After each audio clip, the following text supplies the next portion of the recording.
Let me tell you a story. This is the story, interesting story. It has some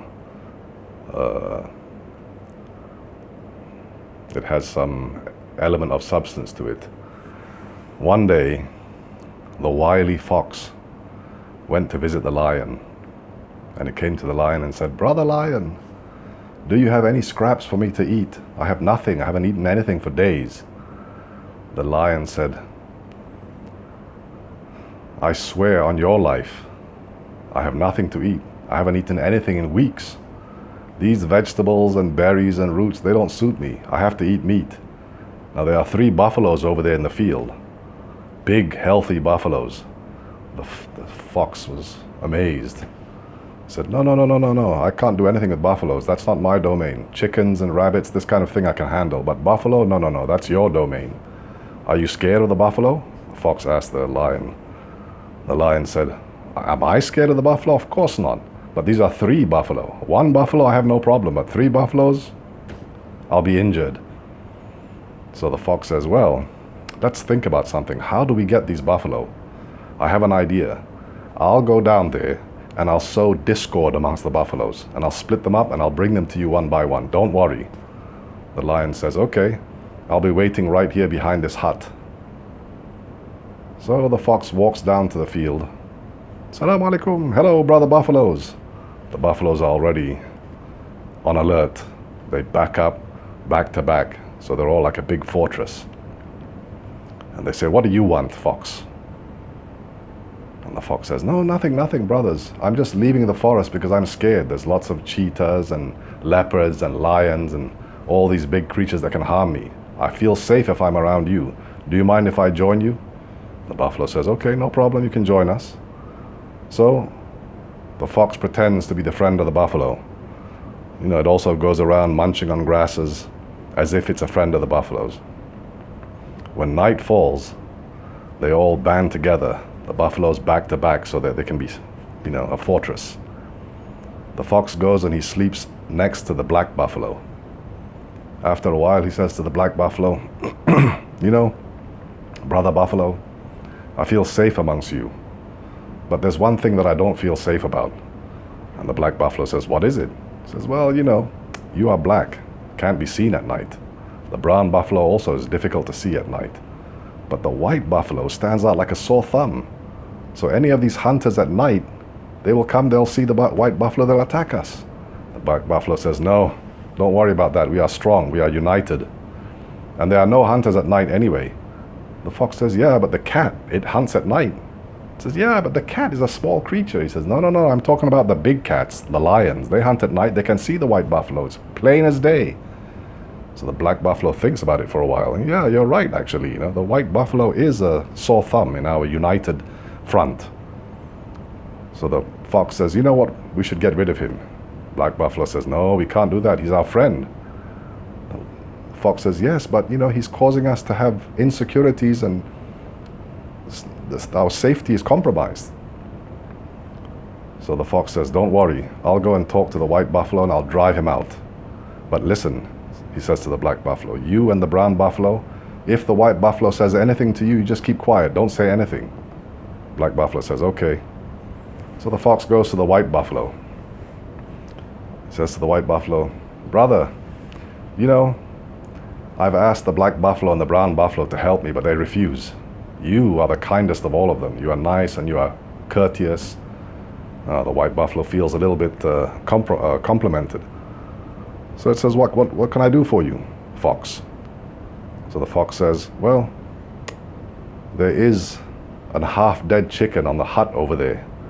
If only I could climb up to the roof and get it, I'll be happy because I've eaten something. I can't eat grass. If you help me." The white buffalo says, "Well, I'd love to help you, but I can't leave my brothers. Let me ask them first." So the white buffalo bellows to the black and the brown buffalo, but they keep quiet. They don't say anything, like what the fox asked them to do. So the white buffalo, he says, "Look, my brothers aren't answering me." The fox says, "You see, I told you, they're asleep. They don't care. Let's just go. Let me get the chicken, and we come back here. They won't know any better. They won't be none the wiser." So the white buffalo says, "Okay, I agree." So he led the white buffalo towards the hut. When he got close to the hut, He said to the white buffalo, let me jump on your back so I can get up on the roof. So the fox jumps on the white buffalo's back, leans over the wall and says to the lion, I've brought you something. The lion comes out, pounces on the white buffalo and eats its fill. So does the fox. Eat, eat, eat. Then the fox comes back to the other two buffalo and says to the black buffalo, I've done it. I've driven him away. You don't have to worry about him anymore. So they slept the night. Next morning when they woke up, the fox goes to the brown buffalo, says to the brown buffalo, brother, you know, I feel safe with you. You and the black buffalo make me feel safe out of the jungle. Says, but you know what? There's something that bothers me, and that is hunters can see us very well at night. I mean, in the daytime, not at night, in the daytime. And the brown buffalo says, how so? He says, well, you and I, we are the color of the grasses.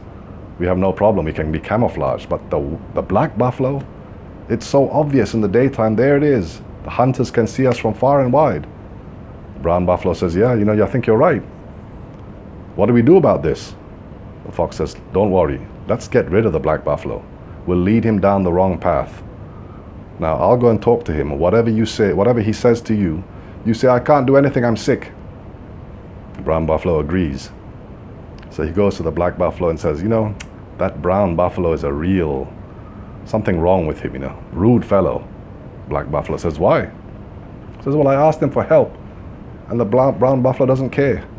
He doesn't want to help me at all. All I wanted was for him to take me over there to the hut so I can eat this half-dead chicken and get something to eat, some nourishment. The black buffalo says, don't worry, let me ask him. So the black buffalo turns to the brown buffalo and says, why don't we take the fox to the hut so he can eat? The brown buffalo says, I can't, I'm not doing anything, I'm sick, I feel sick. The fox says, you see, to the black buffalo, you see, he won't help. So the black buffalo says, don't worry, I'll take you. So the black buffalo takes him over there to the hut. When he gets to the wall of the hut again, he leans over and he says to the lion, I brought you another gift. Again, the lion comes out and they eat their fill. Now there's only the brown buffalo left and the fox. Now the brown buffalo begins to miss his two friends. The fox says, don't worry about them, you know, they're useless. They've left us. We, on the other hand, will survive, no problem. The brown buffalo says, yeah, but now we're susceptible to attack by the lions and these big creatures. And the fox says, well, you know, I tell you what, why don't you take me over to the hut? I'll grab some provisions and then we can go somewhere else. The brown buffalo now becomes suspicious. He thinks that maybe the fox is leading him into a trap. So he says, no, I'm not going to take you over there because there might be a lion. And the fox says, well, you know, you're right, there is a lion there.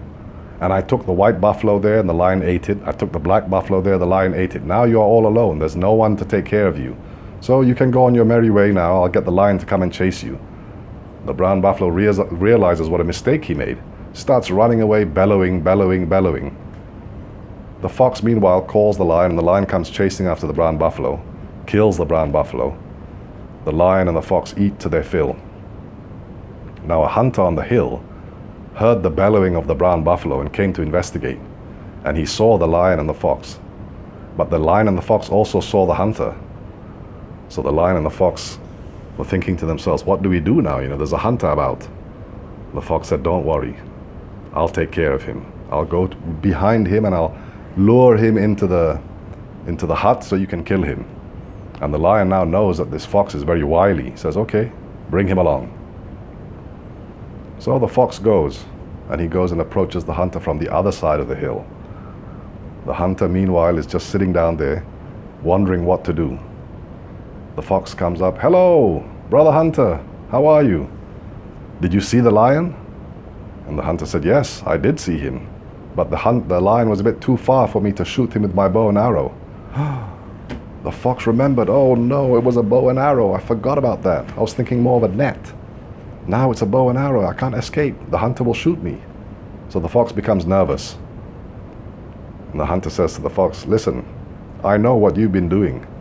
You have been leading the buffalo to the lion. You betrayed them. The fox said, no, nothing of the sort. I was actually trying to protect them. They were my friends. The hunter, of course, didn't believe him. The hunter grabbed the fox, put him in the bag. The fox said, please don't kill me, whatever you do. I will lead you to a bigger animal. You don't want my fur. My pelt means nothing. You can have a big pelt of a lion that can fetch more money. So the hunter says, okay, show me where this lion is. And the fox says, well, if I show you where the lion is, you've got to promise not to kill me. The hunter says, okay, I promise, I won't kill you. So the fox takes him to where the lion is waiting. And the hunter kills the lion. He takes both the lion and the fox to the market. The fox now is incensed. He's cursing the hunter. You promised, you lied, now you are giving me you're going to kill me. And the hunter said, no, I'm going to keep my promise. I'm going to put you in the zoo. That's where you belong. You've betrayed all your friends, and now the correct place for you is to be in the zoo. Now this story is related by Sa'di. This is the story of the sly fox, the hunter, the buffaloes, and the lion. Now it's a symbolic story because the sly fox is like the sly politician, the cunning politician. The lion is power, also like the politician, political parties, but greed, power and greed. Now the three buffalo, they are like the racial makeup of a country, any country.